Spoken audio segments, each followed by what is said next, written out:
Hello, everybody. I'm Joe, And I'm Dan. and welcome to the Exposition Table, where we talk about media and literature and dissect and talk about our experiences, thoughts, and opinions of all kinds. Whatever we feel like discussing, we'll get into excruciating detail. Indeed.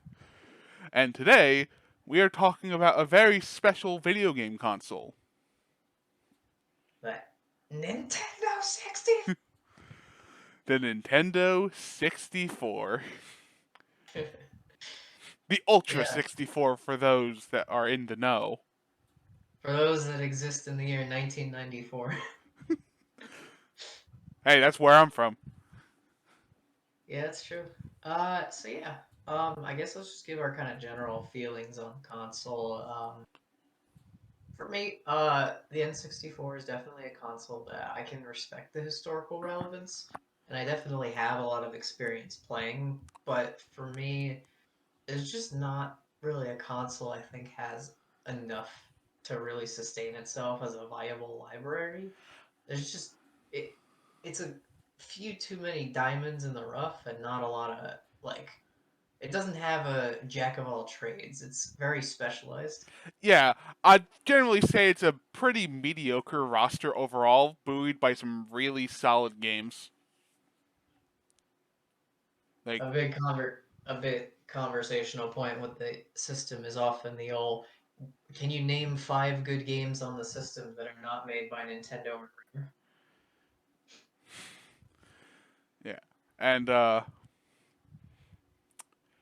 yeah, that is a pretty decent challenge. Like, I can pull a few, but yeah, like I overall like the system enough, but I'd be lying if I said it had a shot at like my top five or anything. It's not like necessarily a bad console, certainly No, not. It's just one that through a myriad of decisions on Nintendo's part, really stifled the long-term success of it. yeah, it's It- a very interesting system with a fascinating history, rocky history. Like, yeah, out of any Nintendo system besides maybe the Wii U, it's probably the one with the most clear. You can see without knowing the behind the scenes, you can tell something's not going right with this yeah, console, like something's wrong. like, and also to be noted, like this is the first time in Nintendo's console making history that they've like definitively lost. Yeah. This set the standard that Nintendo was going to have to really Work. try. Yeah, they had to make up a lot of ground over the next 10 years or so to get themselves to a good place. Yeah. Ironically, or perhaps even fittingly so, this is also the generation where they generally had the stronger console, which is Yeah, not something that would ever happen again. yeah, but it also makes sense why they lost in the console market. Then it always tends to be that the most powerful consoles tend to have a lot of oversights or a lot of technical issues that cause the developers to not be able to make games as effectively or as cost beneficially. So that's also part of it as well. Is that just due to the way the system's architecture was? Is that yeah, just a lot of strange decisions that made the dumb and easy of the PlayStation seem much more appealing. Uh, I love the PlayStation, so me saying dumb and easy is just on a programming Yeah. and retail front, not on the actual like machine wise or the consumer base. It's like, yo, Yeah. this thing doesn't take any effort to make games for comparatively. Console generations are often won by the most efficient competitor, not usually the strongest. Yeah, work smarter, not harder. Yeah. But yeah, So, despite us kind of taking a dunk on it, the reason why we're talking about it right here and right now is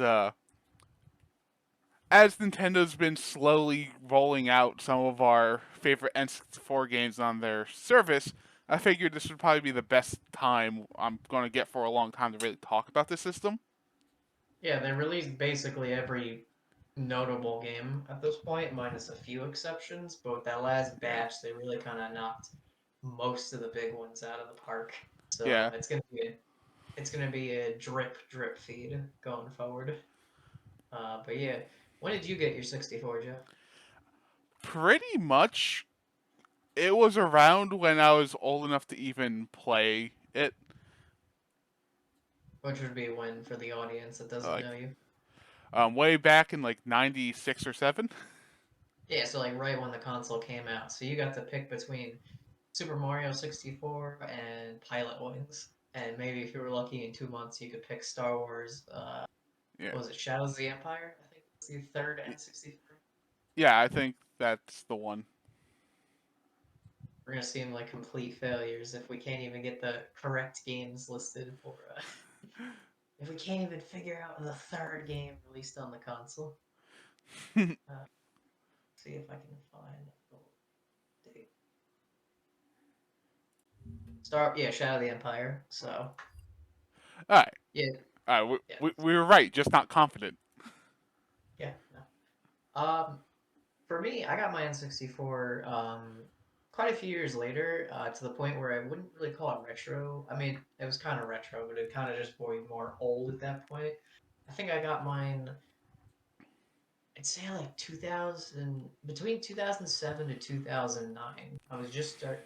No, it must have been like 2008 or 9.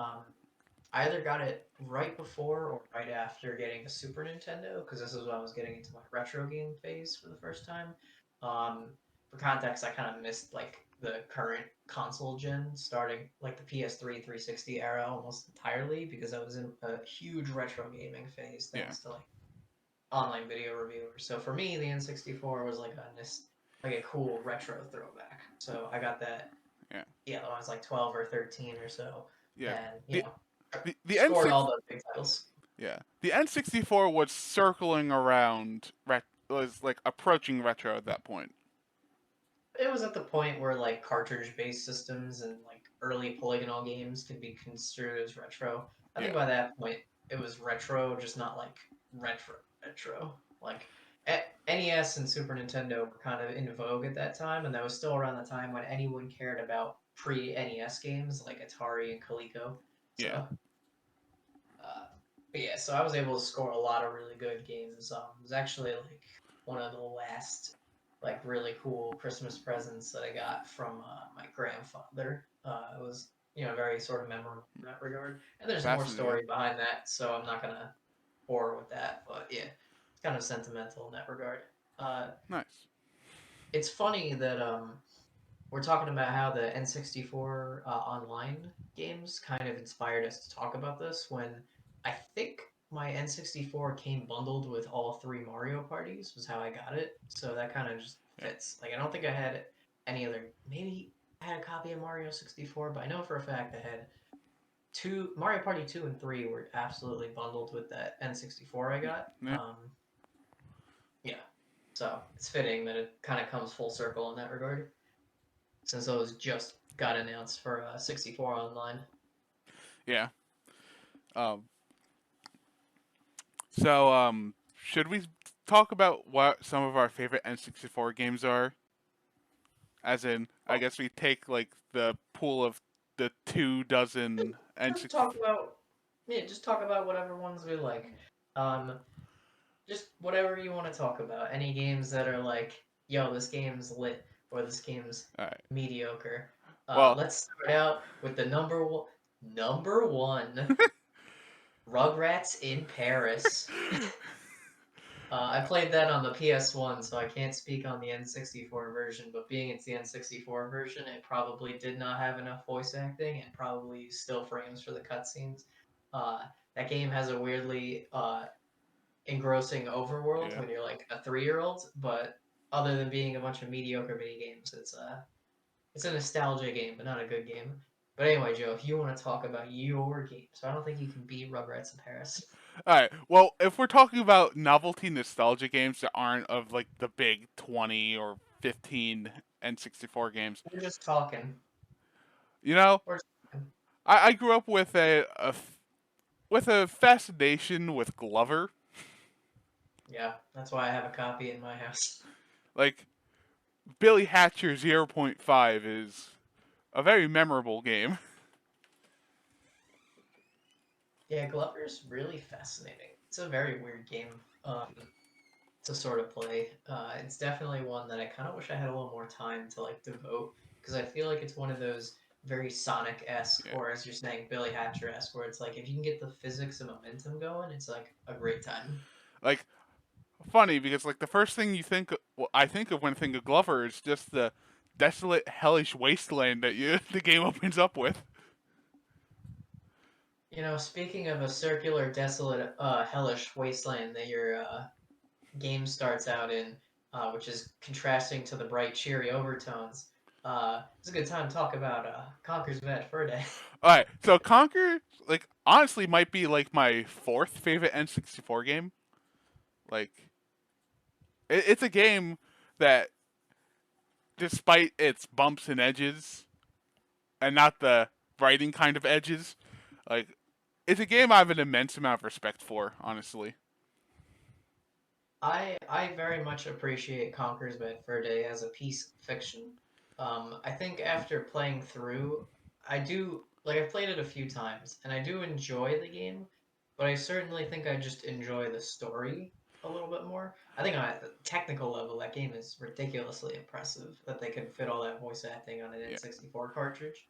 yeah, All the multiplayer stuff, like that is a feature-packed game. that is a full AAA N64 game through and through. Yeah. Like, It's a very impressive. Uh, I mean, it's given me so many lines that I use in my everyday life. Is it a little early in the morning to be talking about Gothic architecture? I don't know why. That's just one of the lines that stuck with me. it's And so you know, of course, memorable, it's such a weird, memorable line at such an early point in the game. context sensitive. It's I like, mean, those are some of the few lines we can say because almost everything else is horribly inappropriate. yeah, I mean, we can say it. We can say what we want, yeah. We but could say we're past the first minute. yeah, you know, it's kind of a the game has a boss called the Great Mighty Pooh. You know, I think that It, really says what you need to know about the game. You're either gonna love it or you're gonna hate it. But it sets the tone. Like it's one of those games where you just kind of, if you know, you know. I will say I think that the game's definitely. I haven't played much of Conquer Live and Reloaded to see if the gameplay is better. But I know that like the N64 version definitely is a little bit bumpy in sort of the mechanics. There's definitely Yeah, a bit of a balancing issue where the last quarter of the game becomes an awkward third person shooter. yeah. If But we're you know, if we're rating strictly on gameplay, yeah, Conquer isn't exactly a home run, but it kind of nails so much else. yeah. But it would be remiss of us to only talk about that rareware title. I mean, the N64 was known for all of their fantastic rare games. That's really, you know, they really propped up Nintendo Yeah, during some rough times where third parties were not interested as much in the console. But you know, are there some other rareware titles that you want to? Why am I saying rareware? They were called rareware at that time. Are there any other rare games that you want to bring up from the 64, Joe? okay, so I'm gonna kind of work from the bottom up. Not saying that any of these are like the next one I'm about to talk about is necessarily better than Conquerors, but before you get to the big one that everyone's gonna expect the conversation about, um, I have a fondness for Diddy Kong Racing. I was never really in the position to really get the most mileage out of it in a multiplayer sense, but nah, like a kart racer with a a fleshed out single player experience. Um, well, before the Crash Team Racing, anyway, it was kind of unprecedented. Crash Team Racing was heavily inspired by Diddy Kong Racing, and while I've definitely dipped my toes much more into Crash Team Racing, I definitely got to give respect to Diddy Kong. I'd say out of the two, I'd probably rather play Diddy Kong over Mario Kart 64, Yeah, and we can talk a little bit more about Mario Kart 64. But suffice to say, I think that just Diddy Kong just did so much more. It just gave you a more complete game. I think having a hub world for a racing game is like a really fresh, unique concept. Collectibles, time trials, and all that stuff. It's like like, it really crammed a lot into that game here. Mario They Kart really, Mario Kart 64 really established what a 3D kart racer is going to be like, and Diddy Kong yeah, Racing evolved it. yeah. Diddy Kong Racing evolved kart racers in general. Like Mario Kart 64, no disrespect to it, is relatively iterative, whereas Donkey Kong or Diddy Kong Racing really changed the game of kart racers in general. Because at this point, kart racers are still a fairly new concept at all. Yeah, at this point, the genre is like 6 years old. Like if you had to list the top five best kart racers at the time, there's a good argument to be made. Sonic R was probably in that top five. That's where the kart racing scene was in 1998 when Diddy Kong Racing came out. 7. Seven, yeah. So you can make a valid argument that Sonic R was in the top five best kart racing games at the time. Yeah, like this genre was in its toddler stages. Yeah. So they definitely were able to really bring a lot to the table with it. And Uh, also talking about popular genres in their infancy or toddler stage, a very big game that will probably be a center point in discussion about the console most of the time. Um, Also in 1997, Goldeneye. yeah, we can finally play Goldeneye again. Yeah, since like that's coming back on the service. So what a better time to talk about the Yeah, GoldenEye, and to a lesser extent for us personally, Perfect Dark. Although I don't think Joe's even played Perfect Dark.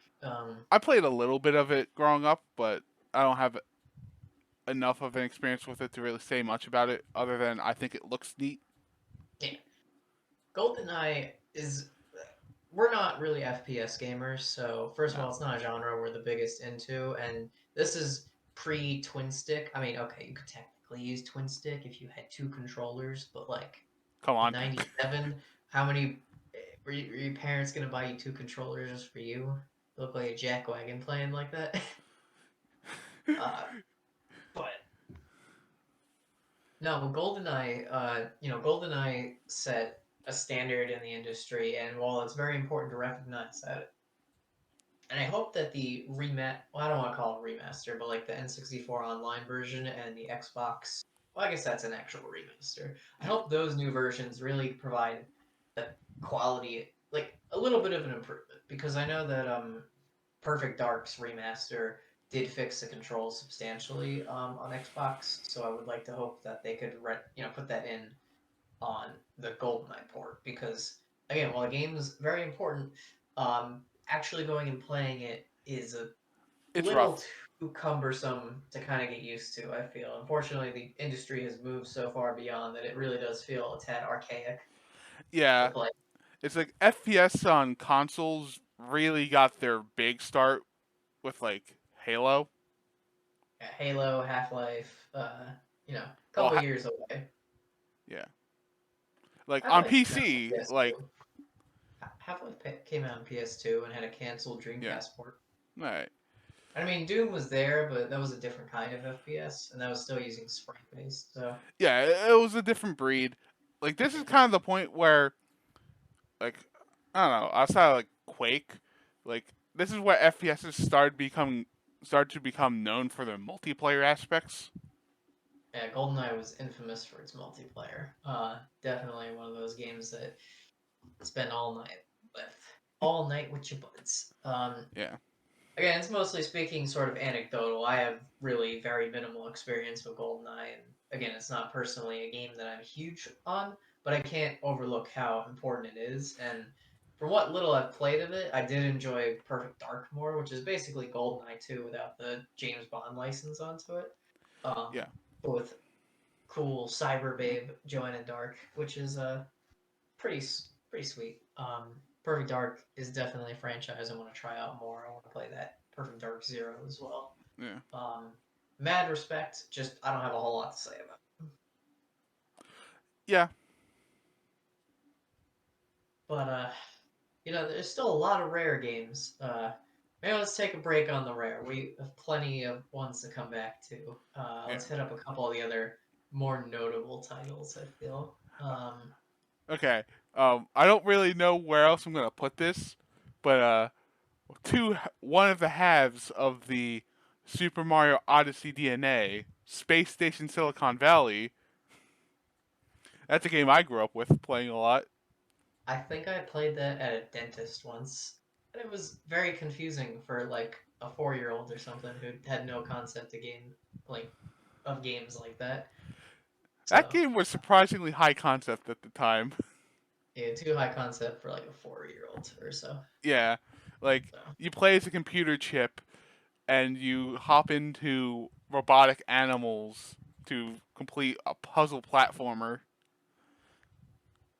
there's a lot of games like that now. I'm trying to think of the one I was gonna use as a specific example. Reminds me of Geist, but then there was another game that also had the whole taking over. Yeah, Oh, you know what? It's kind of like Crash of the Titans a little. yeah. Yeah, it's definitely a game I want to check out. I gotta put a hold on me saying definitely. Every time I say definitely again, you gotta yell All right. at me. I'm catching myself early on that I have these filler words I use. So I gotta. Yeah. For you, it's definitely for me. It's yeah, all right. But indeed, Yeah, yeah. yeah. Um. No, Silicon Valley, that game really was. Yeah, wasn't who was the developers there? What Take did they go on to Two. do? Yeah, Take Two. Take Two, that N64 had a lot of developers who would go on and do some crazy stuff because Blast Core, another rare game, came out, and that would eventually become Rockstar. Blast Core was like this cool arcadey style game where you're like a giant robot Yeah. crushing buildings and stuff, and it's like that game's sweet. And then the people who helped Rare make that went on to make a or I think yeah, yeah, I think Rare in collaboration with Rockstar, or the team that would become Rockstar, helped make Blastcore. Yeah. That was the breeding ground for a lot of prominent developers who would never make games on Nintendo systems until the Switch. Ironically enough, Yeah. they got their fill and then they left. Yeah. So I'm gonna bring out a medium to heavy hitter here. All right. Like this game was multi-platform as hell, but it used to be on everything. But this franchise has a very storied, rocky, and very unlucky and unfortunate history. Rayman 2 is goaded. Yeah, they're you know, if I had a nickel for uh every N64 game with a special colored cartridge that started with the letter R and had a number 2 at the end that may be a definitive and impressive port on the N64, I'd have 2 nickels, which isn't a lot, but it's weird that it happened twice. Yeah. Yeah, no, Rayman 2, also known as Rayman Revolution, also known as Rayman DS, also known as Rayman 3D, is really, really crazy good. A really, really good game. Um, Yeah. it's kind of hard to sort of speak about, especially because we haven't talked about the game that inspired it. So eventually we got to loop around to that. But yeah, Yeah. Rayman 2, Tonic one of Trouble. those. Yeah, so Rayman 2, Joe, I'm the one talking about Rayman 2, and I'm not even a Rayman person. This is Yeah. your Yeah. wheelhouse, and Okay. I'm the one All right. spreading the So love for you. so This game looks like it belongs, is a, and I mean this in the best way, it looks like an early PS2 game sometimes. Like yeah, it looks really sharp, and really good. despite that normally being a derogatory term, like Yeah. this is an N64 game. Like this game looks right at home on the PS2. Yeah, if not, it definitely looks like native Dreamcasts. Like, I mean, I know there's a Dreamcast port, but I mean, like the N64 version Yeah. looks like it could be a Dreamcast game. Yeah. Like Uh, definitively might be one of the best looking games on the system. Plays really smooth. It looks, yeah, just gorgeous. It's a 3D platformer with prominent combat, and the combat's not bad. Yeah, like that's a game that really pushed the console. Really took advantage of the hardware that was in there. Yeah, like if I were to try to say like an objective top 10 on the system, like I think Rayman 2 would have to be on there. Yeah, Like it's might be one of the most polished games on the system. yeah. I mean, this is the game that has a sequence where the main villain eats one of your collectibles and your collectible counter permanently decreases. That's some detail. That's the equivalent of if in Sonic Adventure 2, Eggman just took out an emblem and just fucking smashed it with a hammer. He pulled out the gun. He pulled out his Glock that he used on Amy. And he shoots his emblem with it to threaten her. I picture it in my head, and it's funnier than it has any right to be. It is, but I'm also trying to think of it on a meta narrative, and now we're getting too far in, and now you've tainted the sauce by talking about Sonic Adventure 2. So now we need to pivot somewhere else before I go off topic. All right. For the love of God, let's just start talking about Mario 64 already. Oh yeah. All right. We've been dancing around it. Like, let's talk about one of the most important games ever created. Yeah, Mario 64, I think, is besides that one time at the dentist, I think the first time I played an N64 game, I was at one of my school friends' house and they were playing Mario 64.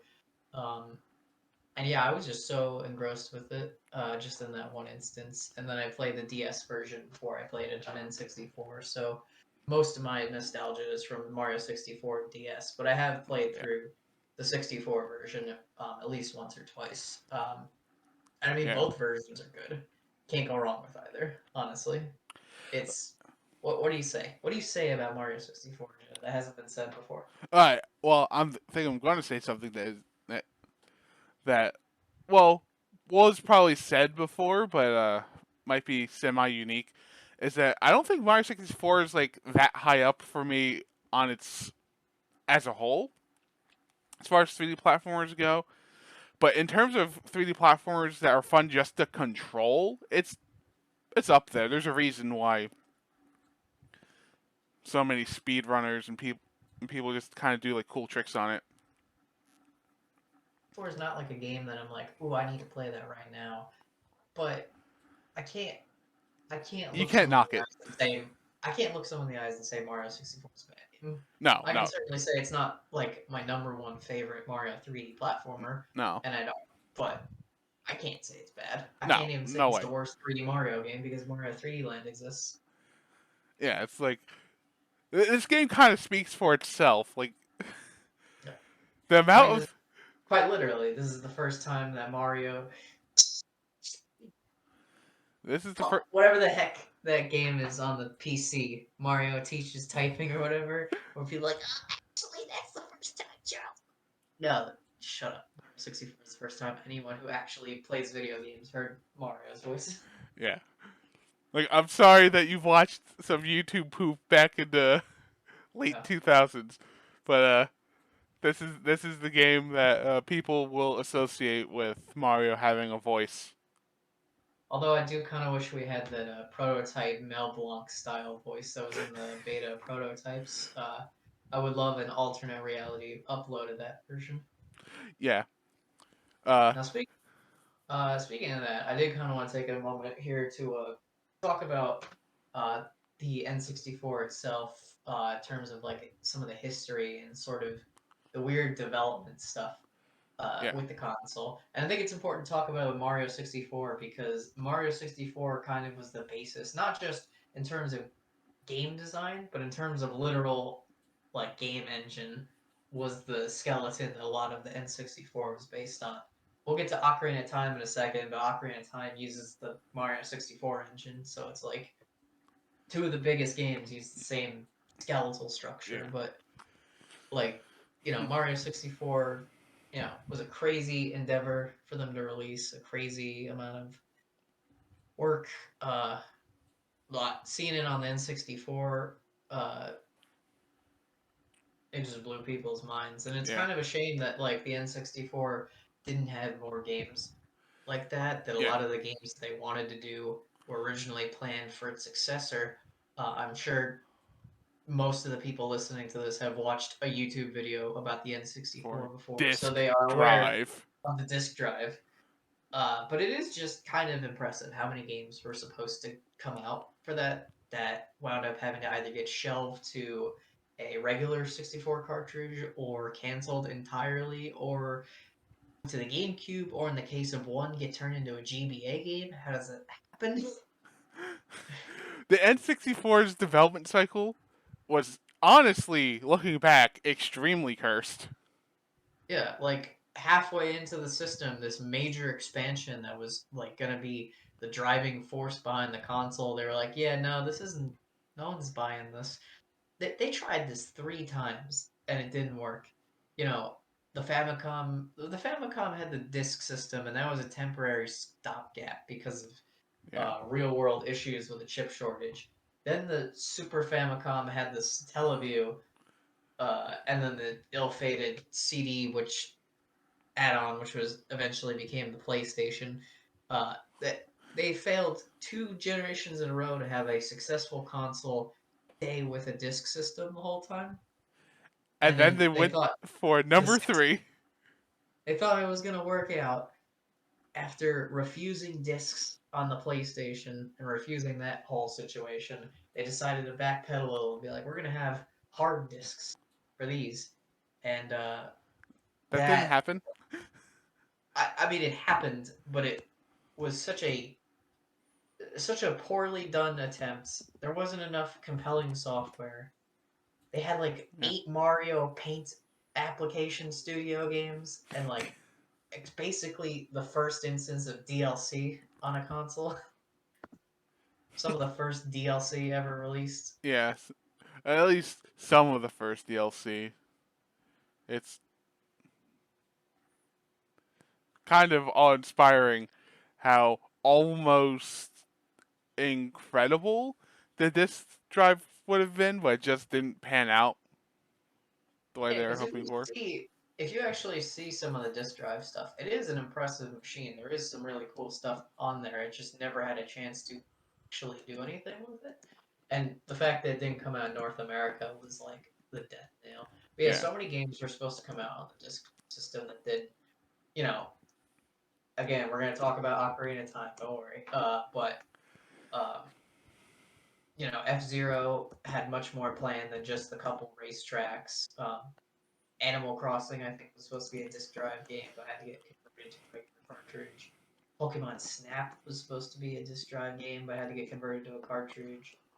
Fire Paper Emblem Mario. 6 was supposed to be an N64 disc drive game, and then it became a GBA game in 2001 or Did 2. it release? Wasn't there a Fire Emblem released in 2001 on the Super Famicom? 2000, Thracia 776. Yeah, so like I know there was a N64 game, yeah, planned for the N64 that had to get shelved and moved over. Paper Mario was originally going to be a disc drive game. I'm sure Donkey Kong 64 was probably supposed to be a disc drive game.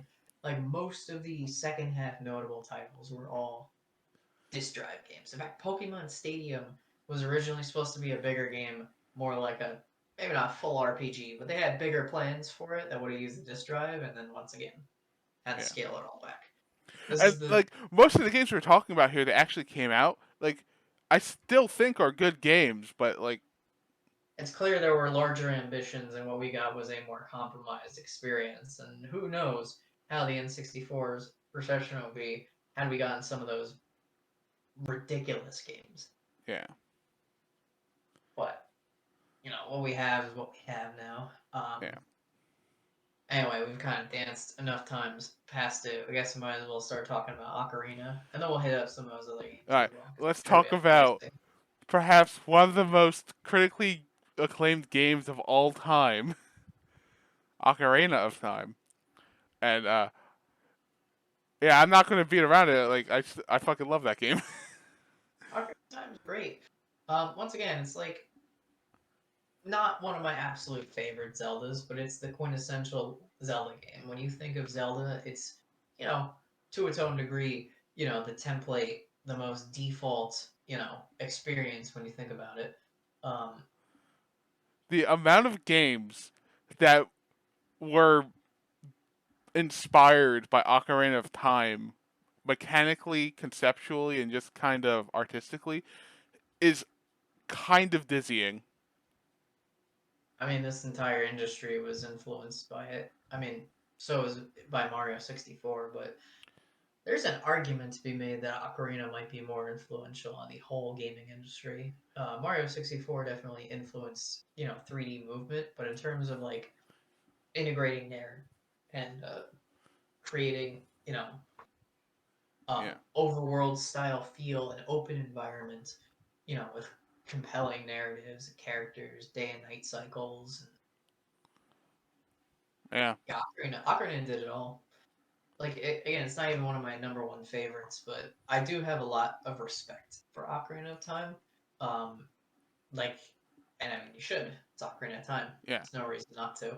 Um, Like Ocarina of Time might not be my favorite game of all time, but my favorite game of all time would not exist in the form it does if it wasn't for Ocarina of Time. Ocarina really just changed the landscape of gaming. And that's another one which, if you see some of the behind the scenes, that game was like completely different. There's at least 8 alternate versions of Ocarina of Time that could have existed and came out. Um, I mean, I really appreciate the one that we have, but it is definitely fascinating to imagine what some of the other Ocarinas, Yeah. how they would have influenced the industry had they come out. There was a version that had like portal mechanics, like from the game Portal. Like the Ocarina had so much years of development.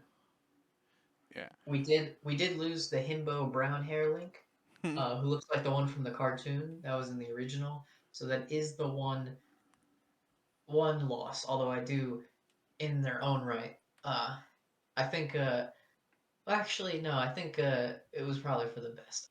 Pretty Boy Ocarina of Time Link, I think probably saved the franchise. I think it's the only reason the franchise still actually sold units in Japan. Wasn't it Be, Aonuma's wife or yeah. Miyamoto's wife told them to change Link's design to be a pretty boy? I Or don't know like whose it somebody, was, but it worked. Like this version of Link became the default Link. yeah, completely erased the old brown hair version of Link. By the time we were gaming, we didn't even know that there was or pink haired version of Link. Yeah, nah. Like blonde high elf Link became the Link. Yeah, right off the set of 90210. Dude, Yeah, like yeah. I mean, look, I could spend a half hour talking about how hot that Link is, but let's talk about something that is the exact opposite of talking about how hot that Link is. Let's talk about him as a 10-year-old boy. So let's talk about his sequel game, Majora's Mask, and say which one do we think is better. Majora's Mask is perhaps like the poster child for games that I respect but don't actually like playing. It's a little bit like me with Conquer earlier. Yeah. Like this game is so unique to this day. Like, alright, so you made this groundbreaking game, and in 2 years, you've used its engine to make this dark, high concept experience with a time system and a transformation system that's heavily built around the side quest, which let's not kid ourselves here. Side quests were not that good or interesting in Ocarina of Time. especially. Side quests were just kind of like a new thing. Like games, I mean, some games had them, but they were more like optional, like main objectives. Like Yeah, there weren't really that many games that over relied on side, at least not in like the traditional AAA space. Obviously, more standard JRPGs and like tactics, dungeon crawlers, but like a big yeah, AAA game like Ocarina and Majora, specifically Majora, really leaning into the quest mechanic. You could argue that that in and of itself is influential for a lot of games that have come yeah, out, like games like like games that style more in the open space now, the games that are so much more yeah, based on kind of choose your own adventure style. Um, I say all these things that sound like I'm talking about Western RPGs and like grand epics, like you think I'm talking about The Witcher, but for me, I'm thinking about Yakuza and Borderlands for some reason for the examples that I was thinking of. Like Destiny, games like that. yeah. Games like the later Elder Scrolls games, like this is like one of the first times where a game, especially an action-oriented game, is like about the exploring the world and finding content rather than just doing the quest laid out before you. Could argue it inspired games like Animal Crossing, even though I think Dobitsu no Mori was out by then. But definitely a similar design philosophy. But yeah, Majora has some downright like harrowing scenes, like some real emotional gut punchers. Um, there's too many moments to really list off. It's definitely did it again. It's a gaming experience that you'll never forget. You'll always remember your time playing Majora. You'll always remember how you felt, which I think even some of the best Zelda games, even some of the best games, can't always do that. But Yeah, like Majora will make you feel a lot. yeah, It'll it'll rip your heart out. Um, and yeah, the gameplay is fine. I I'm not a big fan of the dungeons, the time system. Yeah, you can use the song of uh, halftime or whatever it's called, yeah. uh, but it's still a game that You're kind of has. juggling around a lot of tasks. Like you're managing a lot in that game, Yeah, and it's kind of a your mileage will vary on the actual game structure. yeah. The game structure, I think, is a big turnoff for a lot of people, and I know the 3DS version went and tried to fix some of that, and it's a toss up. Which version's better. I think if you've never played Majora, I guess playing the 3DS version is probably the smoothest way to do it. Um, But yeah, at the end of the day, it's you know, Majora is a fantastic game, fantastic story. It's just the actual playing the game part can be a little bit of a slog. Yeah, yeah. Now, if we want to talk about games that are an absolute slog, All right, we going there? might as well. It's finally here. Okay, so performing for you, barely performing for you because you need the expansion pack to even run this damn thing. Put your hands together if you want to clap as we take you through this DK rant. Yeah, so Donkey Kong 64 is perhaps, like, I guess in the meanest way possible, the best bad game ever. Or it's the worst good game ever. Yeah, I don't know which one it is.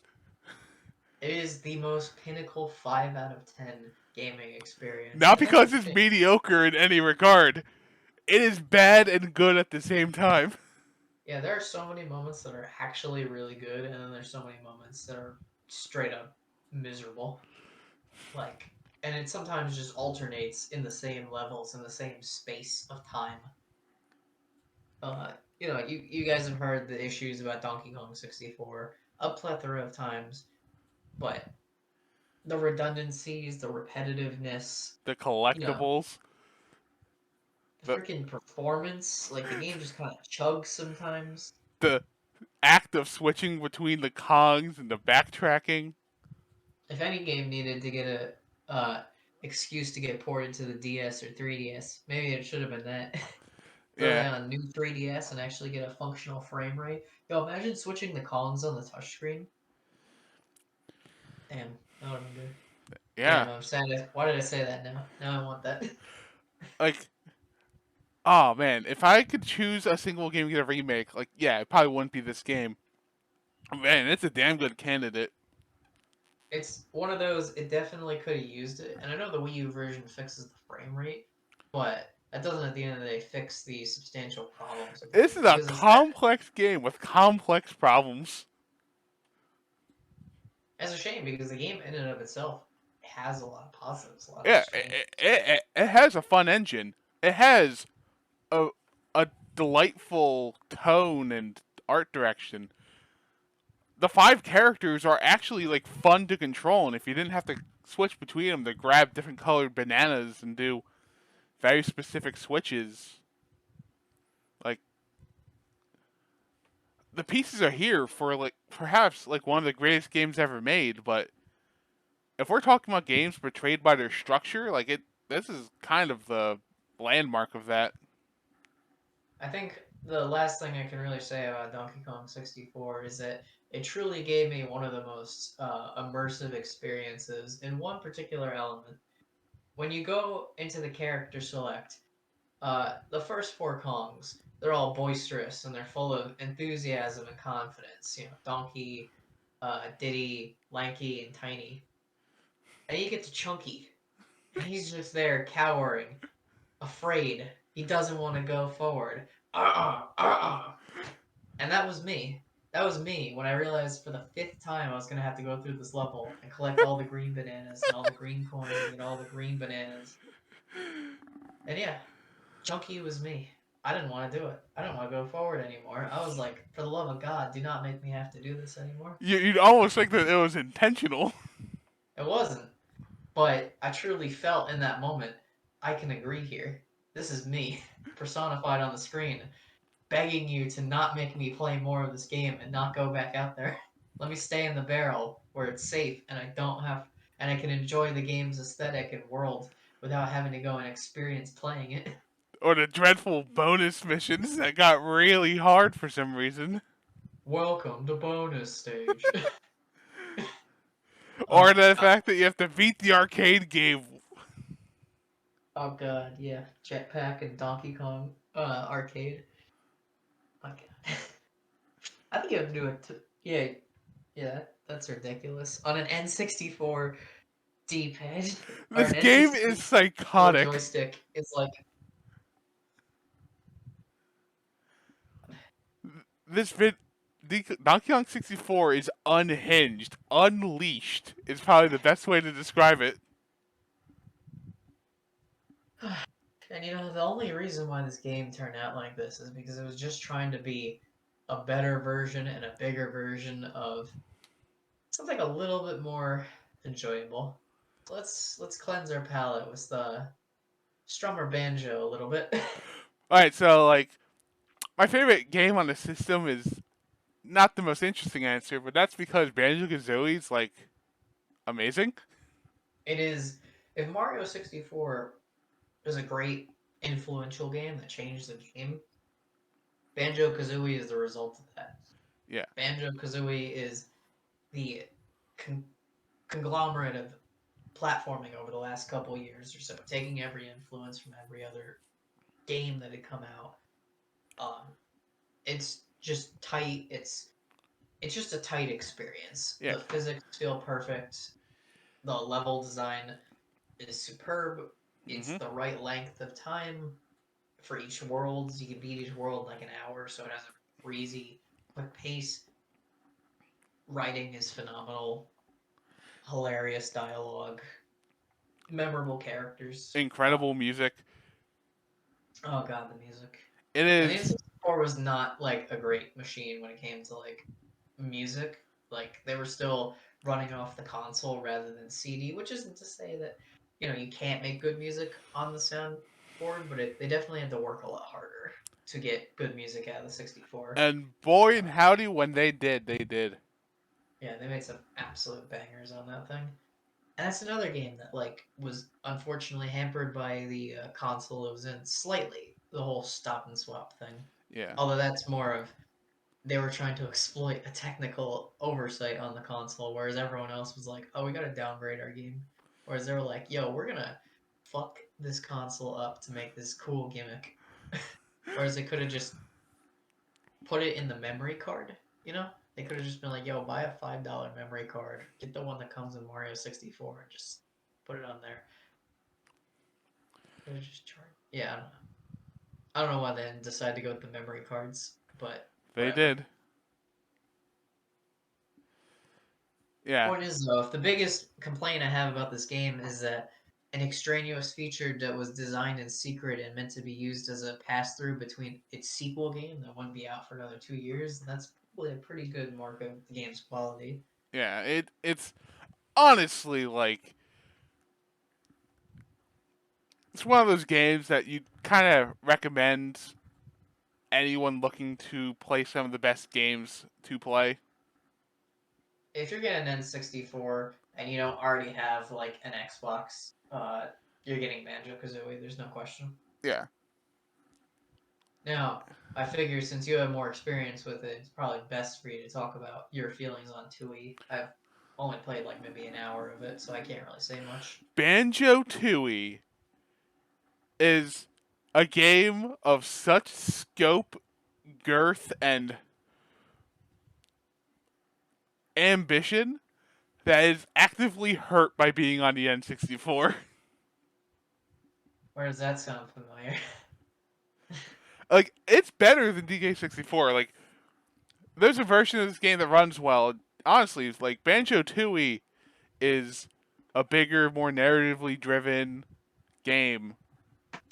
Like, I'd honestly still say, yeah, Tooie is still an amazing game, but in its original form, it runs horribly.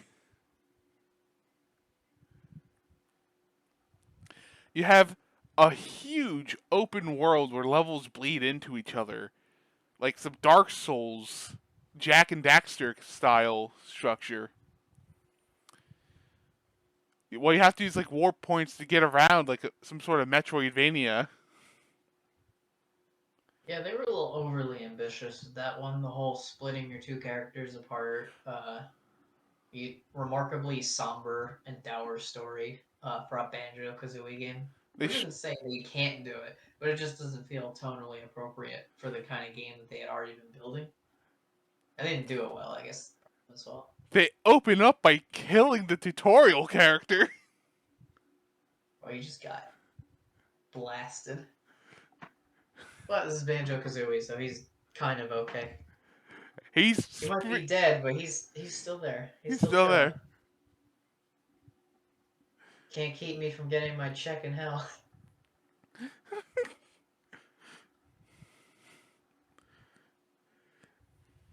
Yeah. Oh my god. Yeah, nah. Tui is a fantastic game. I don't think it's quite as clean as the original, but putting it more than one tier below Banjo Kazooie would be doing it a major disservice. Yeah, I have very little input on it. Like I said, I only played like the first world, and I wasn't particularly sold. I wasn't particularly a fan of the way that the structure was. But I'm not gonna call the game bad. I do know that it has a lot of issues compared to the first game. Yeah. You know, it's at the end of the day a solid enough title. If it was your first, you'd enjoy it. I guess is really my best way. If you played it without playing Kazooie, I think it'd probably be in more regards. Yeah. It's Kazooie's a hard act to follow. yeah, it truly was. And they didn't want to just make the same game twice. Like this game has a it has a pretty okay first person shooter engine. Like if we didn't like kind of open up with Conquer, like Kazooie's like the second step to being kind of like the amalgamation of everything Rare did at the time. Yeah, there was a lot of shooting. They were doing a lot of shooting. Speaking of more shooting, I don't know if Joe's even played this game, but I just figured I'd be remiss to not mention Jet Force Gemini at least a little bit. Jet Force I haven't, Gemini. Ah, you. yeah, I haven't played it, but I did want to at least acknowledge it. It's It another looks really really impressive. cool. I have not played much of it, if at all. I have it on on Xbox, but I haven't had a chance to try it out. From what I've seen, it seems like a pretty cool game, but just seems like it was a little bit marred by some weird. Doesn't seem as particularly focused as some of their other titles, but still pretty solid. All right. Um, the only other thing I want to say Yeah. about Rare before we move on to another developer, unless there's something else you want to say about Jet Force. I have nothing else to say about Jet Force Gemini. Okay. Before we move on to not talking about Rare, I figure while we were still kind of talking about it earlier. One of the other games that was supposed to be on the N64, which then went on to somebody else, Dinosaur Planet, which apparently you can now just play. That the demo or the prototype is just out there now, Yeah. which I definitely want to check that out on like legit hardware. Um, I kind of wish that game came out in 64 for multiple reasons. I like Star Fox Adventures, but I think it would have been cool to see that on the 64. I think it would have maybe been better received on that particular. It would have been more of a technical master. It would have been more of a technical achievement. Yeah. It's hard to really say, but because it was the GameCube version was impressive in its own right, but I think what it did on the 64, if you haven't seen some of that beta Yeah. footage, was truly awe-inspiring. It looked bigger and more complex than Zelda, doing some crazy stuff, like almost full voice acting. Which again, even though Conker did that, seeing another game do that, Yeah. All right. Well, since you brought up Dinosaur Planet, and I was about to say going off Jet Force Gemini, the game's so good that the franchise could never quite move away from it, for better and for worse. Star Fox 64. I guess we were talking about Star Fox, so it doesn't work. uh, Like, yeah, Star Fox 64. It's solid. It's a good game. it's a great game. Arguably one of the best Star Fox games. Not my personal favorite, but it's good. It's so good they keep remaking it every other console generation. This franchise has been so mismanaged because they were chasing the high of this one good game Which is ironic because it's basically just a remake of of the first one. and the second one. It took influences from both. So it's like they just keep remaking the same game. This franchise. I mean, we could talk about the franchise's issues in general, but yeah, the point is that 64 made It's a fun. statement. Yeah, it made a statement about this is what Star Fox is. And it is a statement that the Star Fox 64 fans have not taken their foot off the pedal of since the 90s. Every Star Fox game that comes out is going to reference Star Fox 64 as the Yeah. blooper. It also invented Rumble. Yeah, So like, yeah, like this game is important in its own way. they killed Mario just to invent Rumble. You ever seen those Yeah. N64? So next time you lay your controller on the table and it vibrates and makes a distressingly loud sound and falls on the ground, you can thank Star Fox 64 for that. Next time you load up your copy of Res, just thank Star Fox.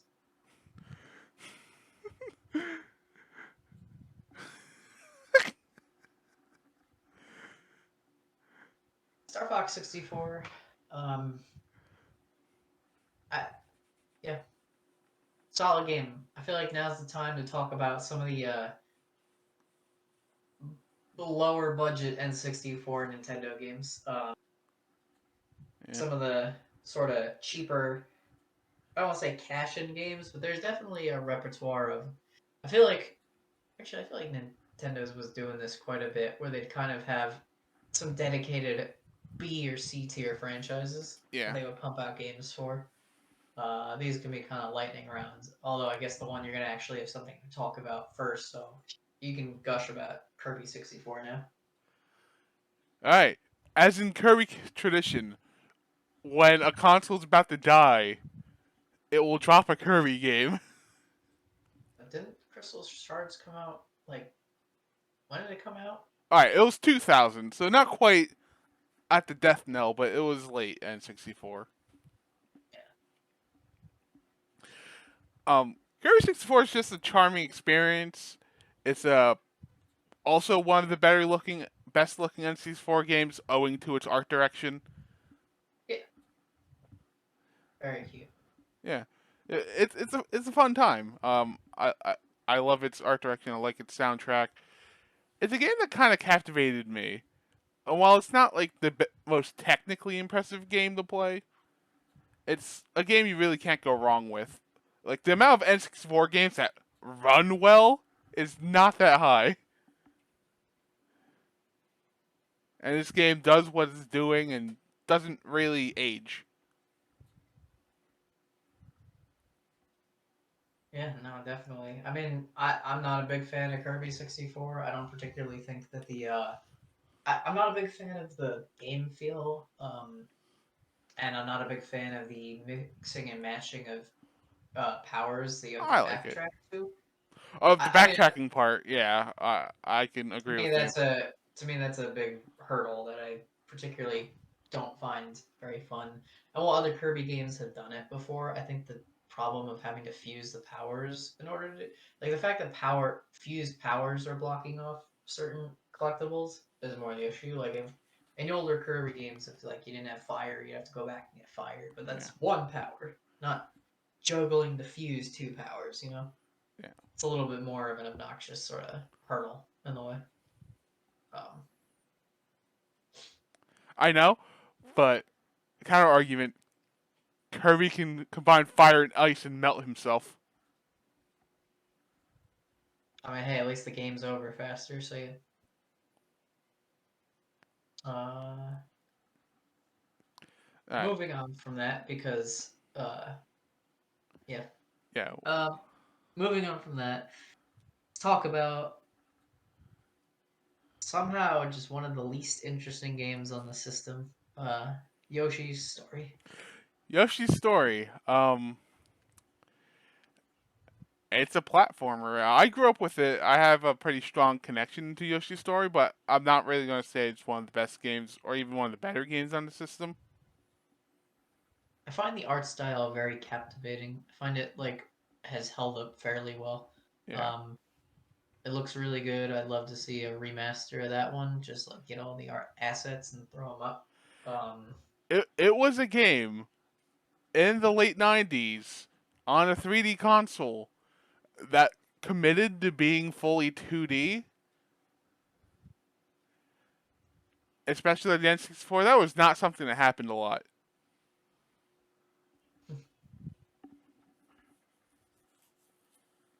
F-Zero X, it's great. Can't go wrong with F-Zero X. Yeah. If you haven't played it, it's hard to really convey It's how good it F-Zero. feels. But like, not enough people have played that, and if you say it's F-Zero, it's like there's only like three or four. There's only like two games that play like this: F-Zero X and GX. Yeah, So it's fair not. fair enough. Like, This game fucks. It is so good. yeah, you can take the wheel, make it sound exciting because I actually haven't played X. Yeah, it's. I would say it's less unforgiving as F-Zero GX. F-Zero. If you want a game, an F-Zero game, you can actually conceivably beat when you play F-Zero X. F-Zero GX feels better to control, but is so miserably difficult that you're not gonna win anything. Whereas F-Zero X, you can actually. It's not much less. It's not much of a downgrade in terms of gameplay, but Yeah. comparatively, you can actually beat the game. So but yeah, Yeah. F-Zero X is really, really good. Going through, checking out a couple other big ones that were on the Uh, console. Um, Um, oh, if you want to list off one. okay, a game made by Nintendo AAD themselves, connected to the franchise that permeated all of society in the late '90s and never left ever. Pokemon. Um, I have an enormous soft spot for the Pokemon Stadium games, and like as someone who likes the more competitive, nuanced nature of Pokemon battles, especially in the older generations, and as someone who would want to get content out of the Game Boy, their first two generations of Pokemon. It's like Pokemon Stadiums 1 and especially 2 just kind of bring that to a head. Like, For reasons that I'll talk about a little bit later, I like those games for different, uh, a different reason. But yeah. yeah, they're overall very solid, very fun, competitive Pokemon games. Yeah. Really created your Pokemon experience in the 90s. Yeah. Like, it's Pokemon. You probably know what you're getting into. Like, you know, strategy, RPG fights. And this game is like built with an experienced player in mind.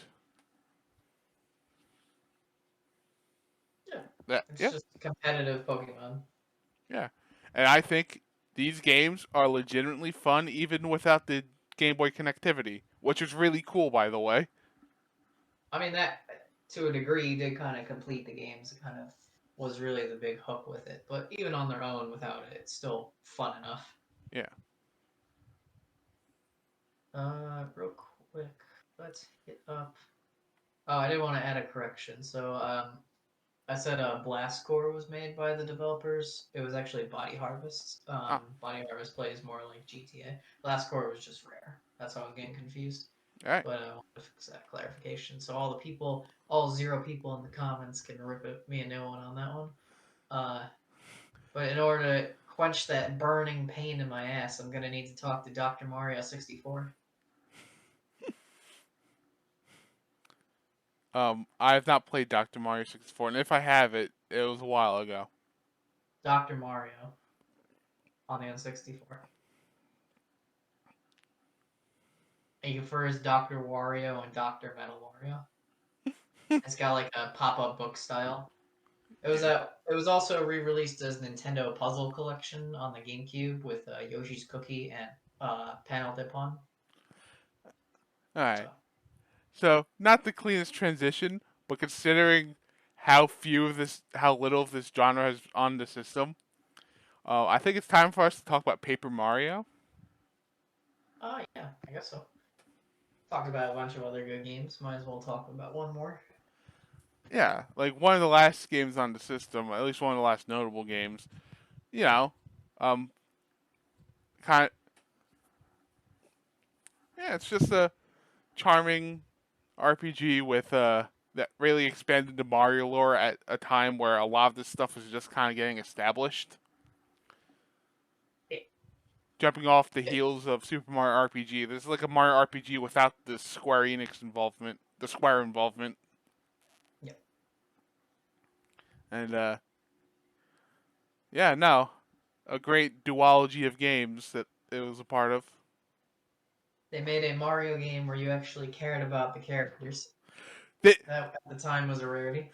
they made a Goomba sympathetic. This was the first time this happened, Yeah.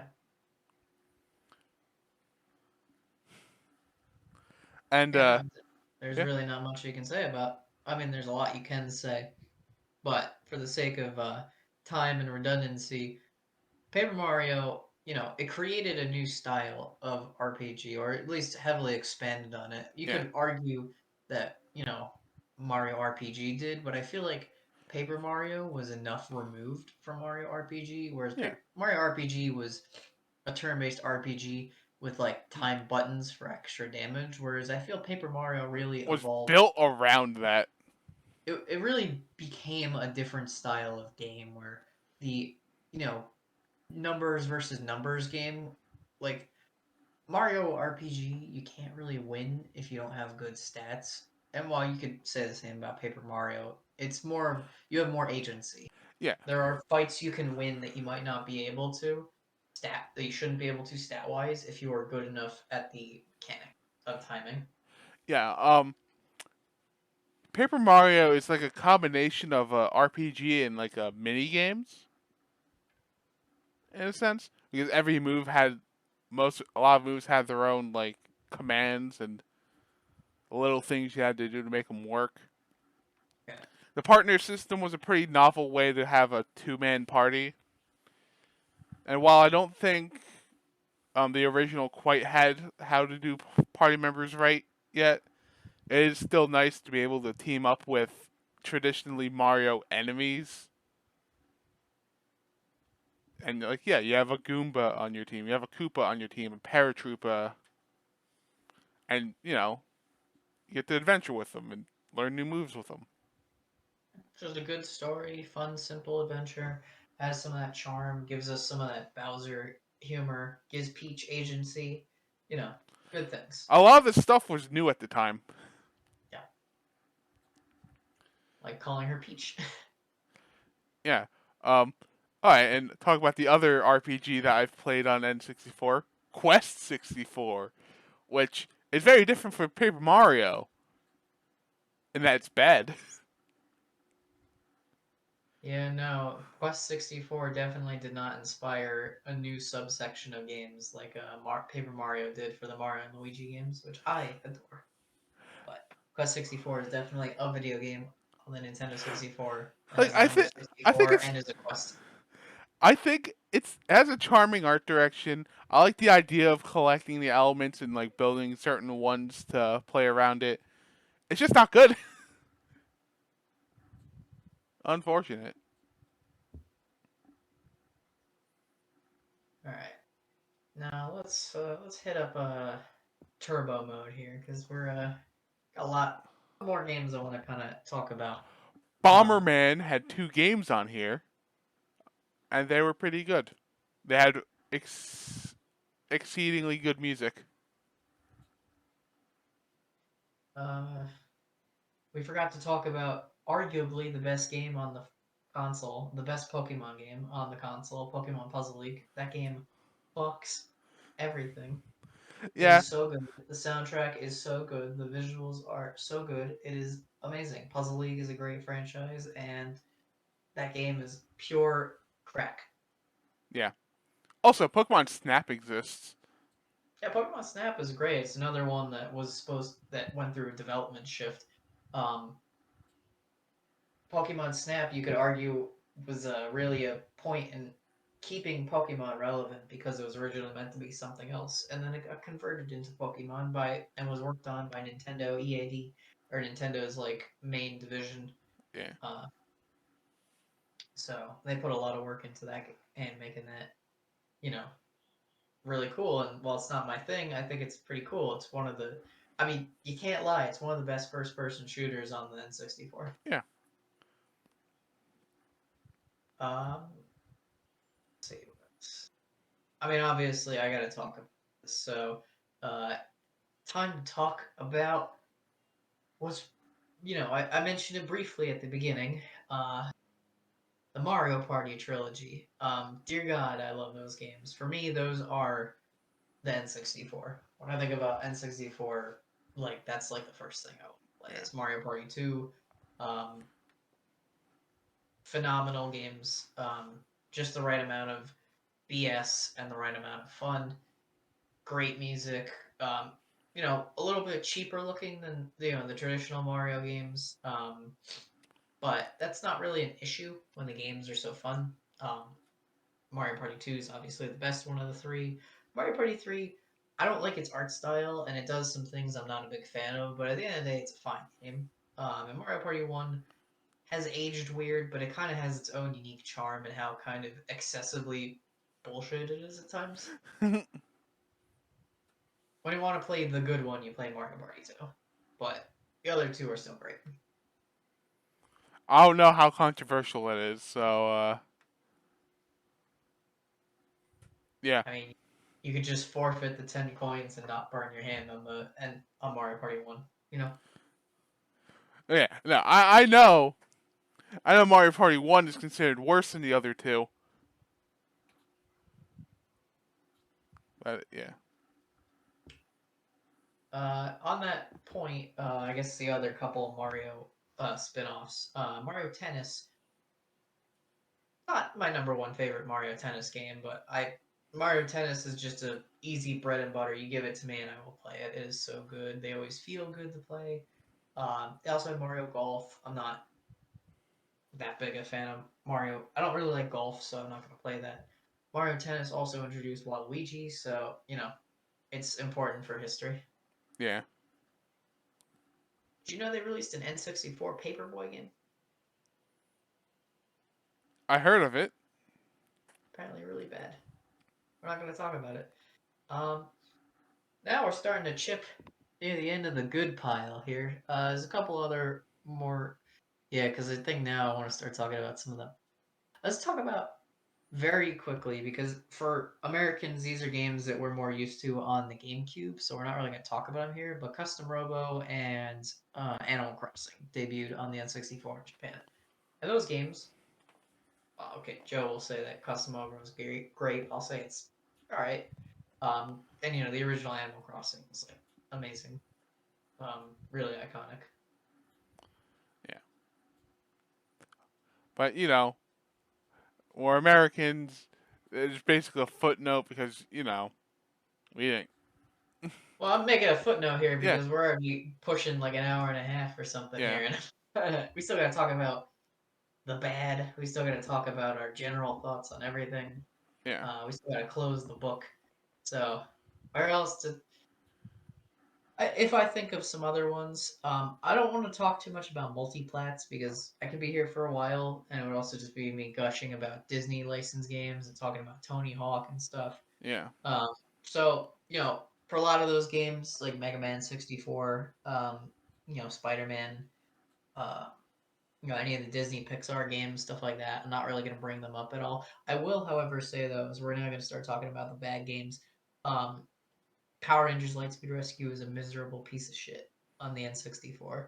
It is a disgrace because the PlayStation 1 game is actually kind of good, but nobody talks about it because they only talk about the shitty N64 version. It has completely submerged the conversation about the PS1 All right. game. If we want to But talk about that game, a game that I sometimes get the urge to play and look at it because I think it's a pretty neat game, but it's not actually fun at all. Castlevania 64. I did want to bring those up. Yeah, the two Castlevania games are really weird. I'm curious how much like Lords of Shadow they actually are. I'm curious how much influence the two franchises The have more on I each think other. about it, the more it's like, I gotta revisit those games one day because they're kind of fascinating. Yeah, I've never played them, but I've seen some gameplay, and honestly, they don't look too bad. They look like the kind of games you could definitely mess around with, try out, and I, Yeah. I think I'm not gonna defend them because I've never played them, but I do think that they seem like games that aren't as bad as people like to say. I think they're just marred by the time period they came out in and sort of adjusting to like the standards of that era. Yeah. But it will come back in like a year or so and be like, "Yo, we were all wrong about Castlevania 64." Uh, Speaking of wrong, we gotta quickly talk about Smash Brothers before we keep talking about Oh the my bad games. god. Yeah, Smash. Give Smash Brothers. So Smash Bros. God, it's Smash Bros. The original one. It's a little chunky, a little awkward in its physics, but it holds it perfectly well. Yeah. Um, Like people still play this game for a reason. Completely unique meta comparatively, which is super weird. It's weird having Mario as like a higher tier, uh, not It's having Jigglypuff in the top tier. it's a game where if you get hit once, you're going to eat the combo. You ever That want a game where Link is borderline dysfunctional? Link's bad in that game. like Link wasn't good until like like Ultimate actually. But man, you kind of forget just how bad Link started.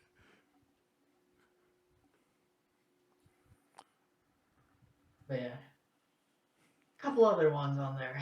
They're a little rough. I honestly thought you were gonna say the other big one, the other big bad one. All right, Joe. If you're not gonna say it, I'm gonna start talking about it because there's no time to waste. Oh yes, You can't talk about Subpar the Man 64. can't talk about the N64 without at least bringing up Superman 64. Oh, that game is legendary. Game is legendarily bad. And it's Yeah, funny because the PS1 version was in production and apparently was kind of good, but the sales and reception on the N64 version were so bad that they just canned it. And there could have been a version of this game that was actually good. and But we've never gotten a good Superman game since. we've never gotten a good Superman game. I don't think ever. You know, Honestly. you're I probably think right. I think the best Superman game is gonna be Kill the Justice League, and that's the game where you fucking kill Superman. The best Superman games are the ones where you're punching him in the face repeatedly, like Injustice and yeah, Kill the Justice League.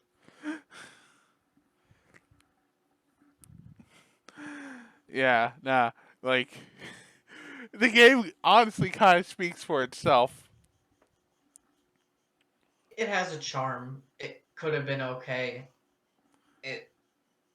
Like they definitely tried, but they failed. They could not get it how they wanted. Yeah. Is You there ever? any other big games you wanted to bring up from the console? Doom was on there. Duke Nukem was on there.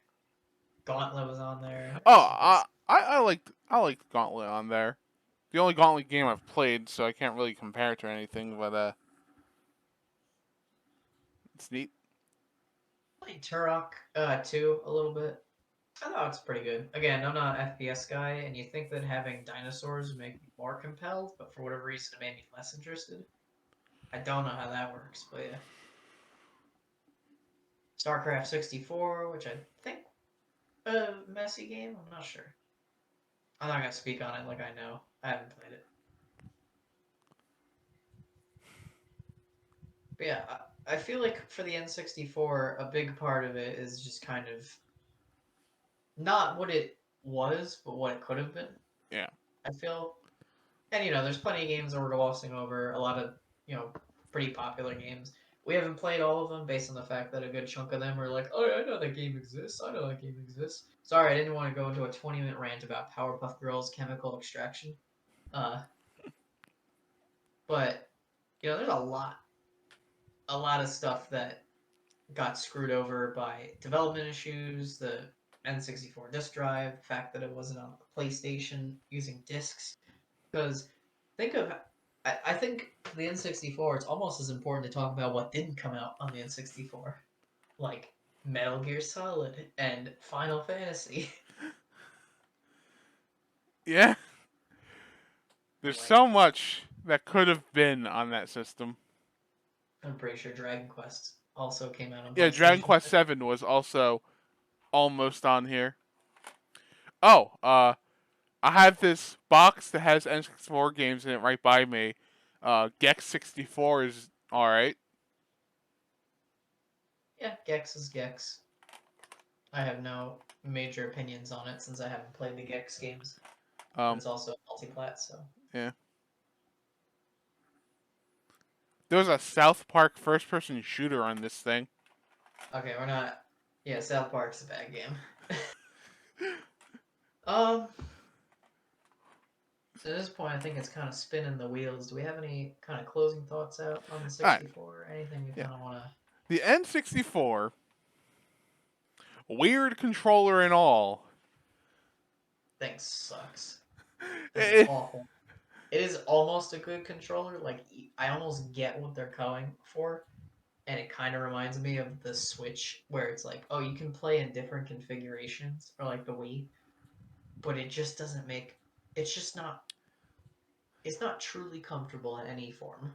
Like, look, like if we're talking about main game controllers we had to bring into combat, like I might pick this thing, but otherwise, I don't think this is going to be on the top of any list.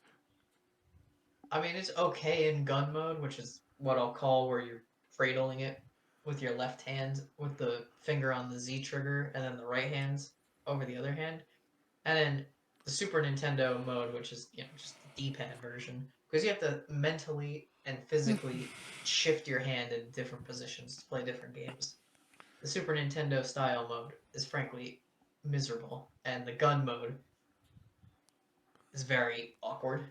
It like works, but it's so, yeah. Yeah, I don't think I could play a game like that for long. it's a quirky, weird, one of kind system that has a lot of good to offer, but also has a lot of caveats and definitely feels a little fragmented. At the end of the day, a Nintendo 64 was an important lesson for Nintendo. They learned they could lose. They learned Yeah. if they didn't, if they weren't careful, their hubris could get the better of them and create their worst nightmare, the PlayStation. Uh, but Yeah. hey, Joe, at least we got the Philips CDI games out of that contract and that deal. Yeah. So if the N64 is not our prize, then at least all toasters toasting toast can be our prize. Oh boy. Uh, but yeah, I think it's about time to stick this in for a landing. Oh yeah, we didn't talk about Pilot Wing 64. It's all right. Yeah. You can shoot Mount Rushmore with Mario's head and make him Wario. Oh, Metroid was not here. Yeah. Hey Joe, neither was Kid Icarus. Yeah, Neither that was would Kid have been a glaring Icarus. omission at the time. Yeah.